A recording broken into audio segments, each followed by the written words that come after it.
話說最近有單新聞係咁嘅，咁喺元朗度啦，有一個人放養咗隻狗啦，個狗主，然之後隻大狗咧就周圍走，結果最後咧咬死咗其他狗主嘅另外兩隻狗啦。咁然之後咧，我啲朋友 share 呢個新聞俾我嘅時候咧，就喺度話啦，個狗主都冇用嘅，咁就係喺隔離唔開心喺度喊，都唔去阻止隻狗。咁但係喺我眼中啦，就會覺得其實個狗主都好慘嘅喎。咁一來佢自己隻狗係犧牲咗啦，死咗啦，咁佢已經唔開心㗎啦，仲要俾人去抨擊，去話佢冇盡力嘗試救自己隻狗。咁先莫講話佢有冇出手救自己隻狗啦，因為有，我覺得佢已經好盡力㗎啦。你話冇呢，我都覺得好合理。呢個係一個人身 online，係確實呢個人身嚟㗎。咁佢面對嘅一隻咁大嘅狗係有攻擊性，佢已經咬死咗狗啦。佢咁大嘅攻擊性，咁我係作為一個人類，一個城市嘅人類，點樣去對一個野蠻社會嘅野獸呢？我哋係要靠自己條命去搏嘅喎。我換咗係以前 online game 啊，或者我哋而家玩一啲硬核嘅遊戲，即係有啲 game 係有鐵漢模式㗎嘛。一死咗，你就算100 level 都好，都會變翻1 level 重新再玩過。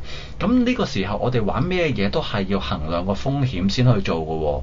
咁換言之，我哋係唔敢承受風險，或者我哋放翻去現實啊，嗰個狗主如果真係為咗救自己隻狗，然之後俾對方隻狗咬親，咬到塊面毀容，咬到隻手從此殘廢，做唔到嘢。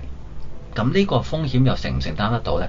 有時候我哋係嗰個當下嗰個 moment 係冇咁多考量㗎，就係原始嘅恐懼去怕呢件事，唔敢去做咯。但係我哋亦都好難去因為呢件事抨擊個狗主㗎喎，佢已經好唔開心，佢已經喪失咗自己嘅陪伴佢嘅生命㗎咯。然之後原來仲有人會背後話佢：哇，乜你搞錯啊？唔救自己嘅狗，淨係得個唔開心有咩用啊？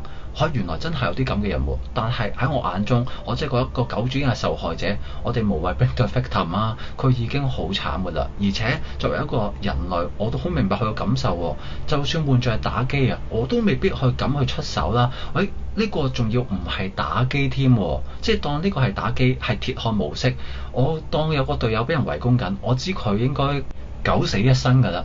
咁我去埋，我未必救到佢。然之後我去埋，可能我都九死一生添。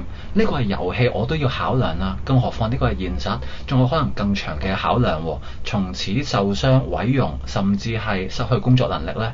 因為我以前曾經有個長輩亦都試過俾狗咬親啦，真係咬到塊面等等嘅位置啦。然之後佢真係從此塊面係出唔翻正常人嘅膚色嘅皮膚咯。佢真係某程度上呢個男性嚟嘅，好彩，但係佢從此已經算係容貌受損咗㗎咯。所以我好明白嗰時狗主嘅感受咯。